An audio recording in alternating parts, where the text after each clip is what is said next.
y'all, what's up? Welcome back to my channel and today's episode of the Bathrobe Chronicles.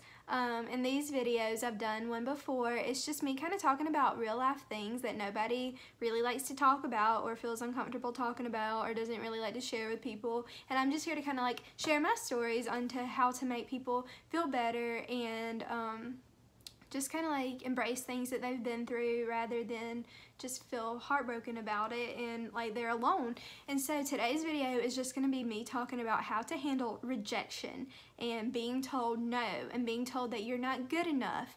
And that's going from, I'm not really going to focus on the boys today. Today's going to be focusing more on positions that I've tried out for, interviewed for, things I've applied for, from jobs to clubs to like different like just organizations, like I said, teams.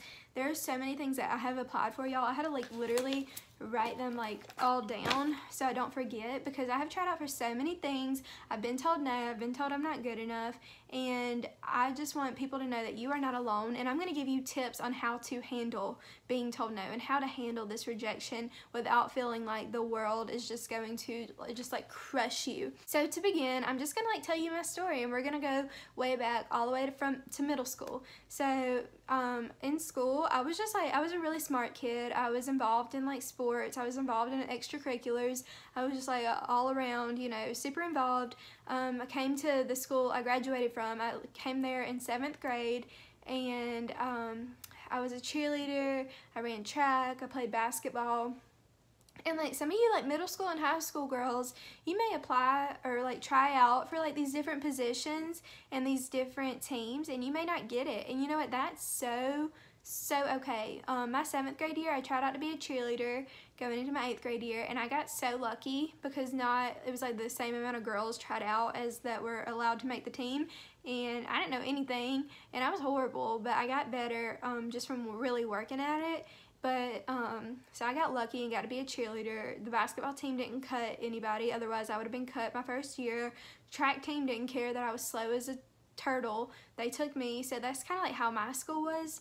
But it was still like really hard because I wasn't the best at anything, and I tried out to be a UCA All-American many of the years that I was a cheerleader, and I didn't get it up until my senior year.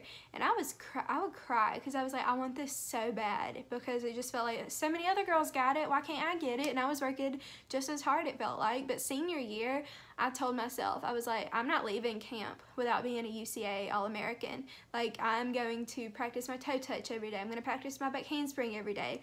I'm going to just stretch and work out every day. And so I did that, and eventually it paid off. So that shows like hard work pays off. But even if you are told no before you can even like get to that point, it's okay. That just means it wasn't the path for you. And like senior year, I also worked so hard that I got to be an all-star and asked to try out for UCA.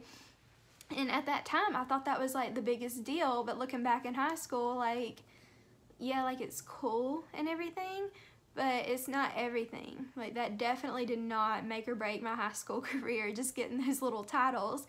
And I was super involved in high school. Like, I was a part of SGA, I was class president, I was cheerleader, basketball, ran track, I was in youth leadership of Atmore, which is where I'm from. I was a chamber ambassador. Basically anything that there was to do, I did it, because I just was so, sorry about my hair. I was just so, like, I wanted to be involved. Like, that's just who I was. And so going into college, I came to Auburn University, War Eagle, which is about 2.5 hours away from my hometown. And I didn't know anybody really. I didn't care that I didn't know anybody. I don't get homesick. I will literally take a plane ticket anywhere by myself. Like, nothing like that scares me. But at the same time, like, I was a little bit intimidated by the fact of going to college, because I didn't know what I was going into. Because like I've said in another video, nobody prepared me for college. Like, nobody told me what was going to be going on. Nobody told me what to apply for. The only thing that I knew was that I was going to do sorority recruitment, because I thought that everybody did, and then I was going to try out to be an athletic recruiter, which wasn't the tryouts weren't until the end of the year, and I already knew about this because I knew of other people that had done it. And it was called Tigerettes here, but it was just basically an athletic recruiter. Like, you recruit athletes specifically with football. You would do it on game days. Girls and guys do it. And it just looked so fun to me because I like loved sports. And so anyway, freshman year I did sorority recruitment. I went through the whole process. I joined a sorority. And at the same time, I was going through so much in my home life.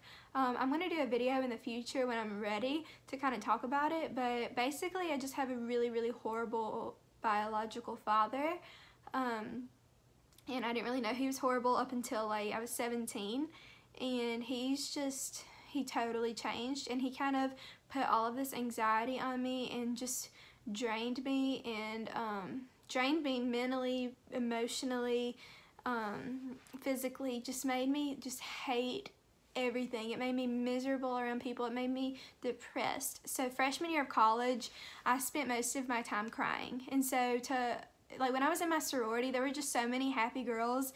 To any of you girls from my sorority, you know who you are. Like, I'm sorry. I swear I'm not like this mean, horrible, rude person with this mean face all the time.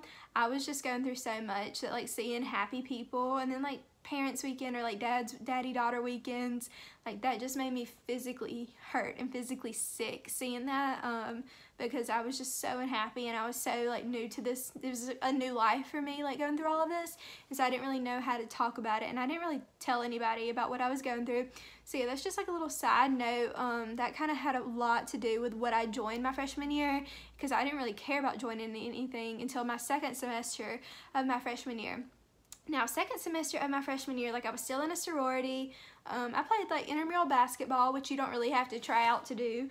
I tried out to be on the AU Dance Marathon, which like raises money for kids with cancer. Tried out to be on Best Buddies. Didn't get that. Didn't get the AU Dance Marathon either. I tried out to be an RA, which is like a resident assistant, and that just is kind of like somebody, you basically get your housing paid for to kind of just like watch over the dormitories and the residencies on campus. And I'm going to school by the help of my mom and grandparents and scholarships, because my dad helps me out zero and just doesn't care. And so I was like, I need to help out my family and myself in any way that I can. So I was like, I want to be an RA because that will help me. I'm sorry for my hair, y'all. That'll help me pay for the whatever left I have to pay for. Tried out to be an RA, didn't get it, and I was super upset about it, but then it was okay because I still had my athletic recruiter thing on my mind, and that hadn't happened yet. And so I spent all this time studying for this interview, and the whole entire year I basically wasted not really focusing on anything else or trying out for anything else, because I was like, I want to be an athletic recruiter so bad, and that's going to make my whole life better. Well, didn't even get past the first round of interviews during my freshman year. I was so heartbroken, and I was like, geez Louise, like, why does no one here at Auburn want me? It made me like low-key want to transfer, like not seriously, but I was like, wow, what am I doing wrong? And so then I interviewed for a job working at the Auburn Arena, because I just love being around sports, or like I really did at this time. And so I tried out for a job at that Auburn Arena, got it, and so I started officially my sophomore year. Now, my sophomore year, I kind of had the same mindset that I was like, I'm going to join the athletic recruiters this year, and they're not going to tell me no. And so I spent kind of the whole year doing the same thing. I dropped my sorority because like everything with my home life and the money and everything just got to be too much, and it just wasn't for me. And so I was like, I would rather work. And so I worked, and then I was a part of an honors fraternity, which I've also met some really cool people doing that as well. And so it's just like a lot smaller than a sorority, but still really cool. Just something to add for my resume because no one else wanted me. And so anyway, I tried out to be all of those same things again. I tried out to be an RA. Okay, let me take a step back. So I joined the honors fraternity, right? Okay, blah, blah, blah. Okay, so I joined the pink team at the beginning of my sophomore year because one of my really good friends, she was my big in my sorority, she's my roommate now, she she told me about the pink team because she was a pink rep, and she was like, you should try out to be on the pink team. And I was like, sure. And so I joined it, not really knowing what it was, and so it's for Victoria's Secret Pink, and I was like, oh my goodness, this is so awesome. And so she was the rep, and so she got me really involved with the team, and it was just so much fun. And so sophomore year, I spent a lot of it just working. I was on the pink team, which really wasn't too big of a hassle just being on the team. And then second semester rolled around, and let me make sure I get like the order of everything I tried out for, right? So I tried out also to be on the AU Dance Marathon. Didn't get it again. Tried out again to be on Best Buddies. Didn't get it again. And then I also tried out to be on the mock trial team. Now, during this time, there was, all of this stuff was, all the interviews were kind of like at one time. And so the pink rep applications were coming live, which is like a big step up from being on the pink team.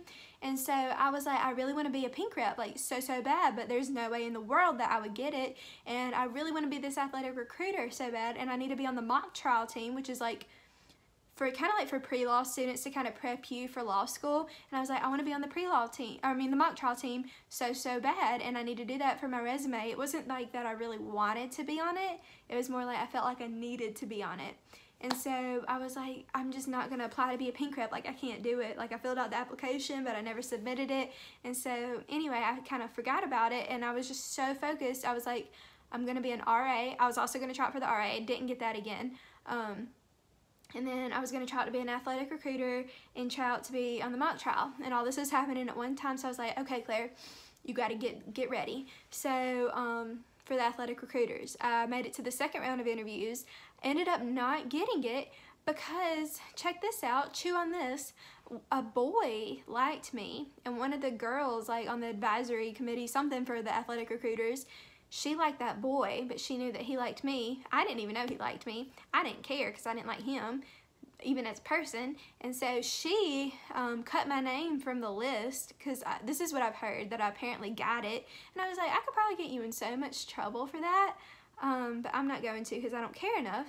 And so I was heartbroken, needless to say, that it was my second year, and I was like, I can't try it again. Like, that's just embarrassing. And so tried out to be an RA. Because I made it to the second round for that, didn't get it, and I was heartbroken because I had nowhere to live because this was towards the end of the semester, so all of my other friends had already signed leases on apartments and stuff, and here I was thinking I was going to be an RA, like super qualified and everything. Didn't get it. So luckily, the girl that I live with now that I talked about, she was my big in my sorority, she was moving in a house with these two random roommates, and random people scare me. And luckily, these ended up being like two of the sweetest girls I've ever met, and they're like two of my best friends now. And so it's really nice that I didn't get that RA position, even though that would have helped me out like money-wise, but it would not have helped my mental health probably, because I would have been living alone and been really sad, and like I would have been living for free, but I would not have been happy. Like, did I really want to be an RA? No, I wanted to do it to kind of just help out, pay for everything. And so I got really lucky not getting that, but at this time, I was, again, not involved in anything. And so at this time last year, I can just remember just crying and being so sad, like, why am I even... I tried out for mock trial. I think I already said that. Didn't get that. I even had help trying out for that, and I just didn't know the right people. Everything at Auburn is kind of like who you know. Well, any school, high school too, is who you know, how well you know them, your connections, not necessarily like how qualified you are all the time. But anyway, so the end of sophomore year, I was just so depressed. My anxiety was full back in. My dad was still playing these like mind games with me, even though I wasn't talking to him. It was just like those things kind of, they don't go away. And so all last summer, I was just so sad. But before, actually, my sophomore year ended, Pink actually reached out to the campus reps from last year, and they were like, do you have any recommendations of who would be really good Pink reps? And they recommended me as one of the people, and so it was almost like Pink reached out to me in a way, and so gave me like a second chance to reapply for that Pink rep position. And I was like, oh my goodness, like this is amazing. Like, I get a second chance, and I was like, even if I don't get it, I'll be okay. Even if I don't get it, I'll be okay, Claire. You're fine. You're fine. You didn't even apply anyway. And so I got so lucky, so blessed that I got the Pink rep position, and I was just so excited because I was like, haha, everybody that didn't take me, joke's on you, because I got the best thing all around. And And I know that the reason why I didn't even try out to be a pink rep is because I was so focused on being a recruiter or an RA or on the mock trial or on the dance marathon or best buddies. And like if I would have gotten those, I most certainly would not have had time to be a pink rep.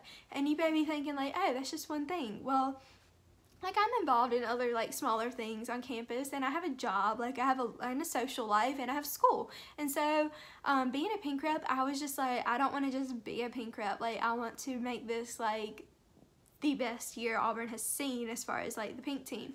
And so me and my co-rep, we kind of just worked really hard this past year because no one else took me. So I didn't have to spread my time out with any other club. And so I worked really hard this past year with my co-rep, and we got so fortunate, and by the time I post this video, it will be tomorrow that I'm leaving for New York City because my co-rep and I were chosen as one of the top 3 schools in the entire country for our awesome teamwork and the work we've done on campus this past year. And they're flying us to New York City for 4 days. And they choose the top 10 to go on an incentive trip for our good work, but we were chosen in the top 3 and got like an all-star award. And so I was like, freaking out. I literally cried, like fell out on the floor in class when I found out, told everybody. And so they're basically like letting us meet with their corporate offices and like a lot of surprises. And so I'm definitely gonna do like a vlog of the trip. I'm so excited. But like needless to say, going back, like if I would have not gotten the pink rep position, like if I would have gotten all of these other things that I was so set on that I cried over, I would not be where I am today. And you may be thinking like, I don't really want to be a pink rep, or like I don't have a chance to do that, or I go to a different school, or like whatever. Let me just tell you, whatever you try out for, if you do not get it, even though you may think that that thing is the one thing that will make you happy in this world, I promise you it is not the one thing that will make you happy in this world. It is not life or death. It is not going to break your heart. Give yourself some time to grieve. Like, just say like, I didn't get it. I'm gonna cry and eat ice cream for 2 days. Like, give you that time. And then 2 days after that, I want you to snap up and be like, okay, I'm a boss. Like, they may not want me, but somebody's gonna want me. And I'm gonna work really hard to get whatever I want. And even if I don't get it, like, I'm still the best. Because I promise you, you will be exactly where you were meant to be. Like, wherever God wants to lead you, that's right. Like, wherever God wants to lead you, that's right. Like, He will lead you wherever you're meant to be.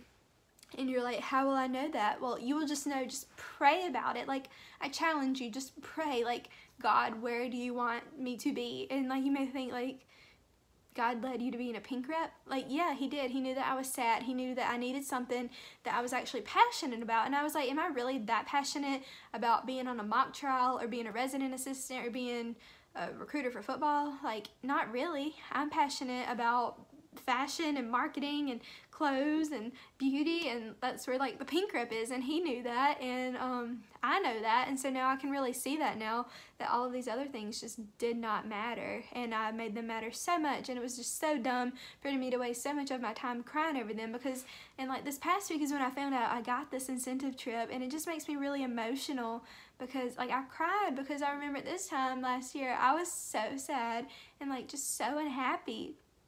And so seeing like my life change, and like even if you're in high school, like no, like if you don't get that team position, if you don't get that SGA spot, it is not the end of the world. Like high school, I'm gonna make also a video of the differences in high school and college. It is a different world out there. Like even if you don't plan on going to college, like as soon as you get out of high school, that little bubble where you're secluded, you can blossom into this beautiful butterfly.